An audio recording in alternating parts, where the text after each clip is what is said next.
കല്യാണത്തിൻ്റെ ഫോട്ടോഷൂട്ടാണ് ഗൈസ് നിങ്ങൾ കണ്ടുകൊണ്ടിരിക്കുന്നത്. ഓരോന്നൊക്കെ ഇട്ടിങ്ങോട്ട് വരും, അത് എന്നിട്ട് റെഡി ആക്കി കൊടുക്കാൻ നമ്മളും. എന്തോ ഭാഗ്യത്തിന് വലിയ മഴയൊന്നുമില്ലായിരുന്നു. ഇനി മഴ പെയ്യോ? കുറച്ച് മഴയൊക്കെ ഉണ്ടായിരുന്നാലും ഇത് ആറ്റിറ്റ്യൂഡ് അല്ല, ഇത് ഇതിൻ്റെ ബട്ടൺ സൂരാൻ വേണ്ടി ഞാൻ കളിക്കുന്ന കളിയാണ് ഗൈസ്. ഫോട്ടോസൊക്കെ എടുത്ത് കഴിഞ്ഞപ്പം വീഡിയോ എടുക്കണം പോലും കറങ്ങി തലറിങ്ങി വികാത്ത ഭാഗ്യം. കറങ്ങൽ മാത്രമല്ലോ ഇനി സ്ലോ മോഷനിൽ നടക്കണം പോലും, അതും ആയിക്കോട്ടെ എന്ന് വിചാരിച്ച് ഇത് കഴിഞ്ഞ് നേരെ പുരേക്ക് വിട്ട് പുരേന്ന് ദ്വാരക്കലൊക്കെ കഴിഞ്ഞ് പുരേന്ന് ഇറങ്ങിയിട്ടുണ്ട്. നമ്മളെ പരിപാടി കളരാന്ത്രിയില്ല മംഗല്യ ഓഡിറ്റോറിയത്തിൽ കഴിഞ്ഞു കേട്ടോ. അപ്പോൾ നമ്മൾ കുറച്ച് നേരത്തെ അവിടെ എത്തി. പിന്നെ ഇതെന്താ പറയുക, വെറുതെ ഈ ക്യാമറ ഓണാക്കിയപ്പോൾ പട്ടി ഷോ എന്നൊക്കെ പറയില്ല, അങ്ങനത്തെ ഒരു ഷോ ഇറക്കുന്ന ജിത്തൂസ് ഉണ്ട്, ബാവക്ക ഉണ്ട്, നെസറുണ്ട്. കല്യാണം എന്ന് പറഞ്ഞിട്ടുണ്ടെങ്കിൽ ഒരു സംഭവമാണ്, അതെല്ലാവരും കഴിച്ചും കഴിഞ്ഞ് സന്തോഷിക്കണം. ഇത് നമ്മളെ സ്വന്തം സാപ്പിപ്പുള്ളിയാണ്, വെറുതെ അതിൽ ചായ ഒന്നും ഇല്ല കേട്ടോ. ചായയൊക്കെ കുടിച്ച് കഴിഞ്ഞാൽ എൻ്റെ വീഡിയോ എല്ലാം പറഞ്ഞാൽ ഞാൻ എടുത്തു വന്ന് കുത്തിരിക്കുന്ന.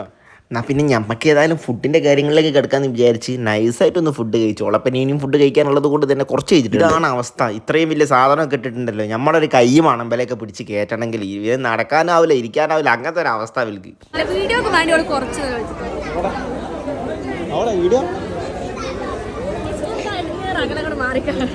ഞാൻ വിചാരിച്ചത് ആദ്യം എന്തിനാ വെറുതെ നിലവിളിക്കുന്നത്, പക്ഷേ എൻ്റെ പെങ്ങൾ എൻ്റെ പുരയിൽ നിന്ന് ഇറങ്ങിയപ്പോഴാണ് എനിക്ക് മനസ്സിലായിട്ടുള്ളത്. അപ്പം നെക്സ്റ്റ് ടുമാറോ ബൈ.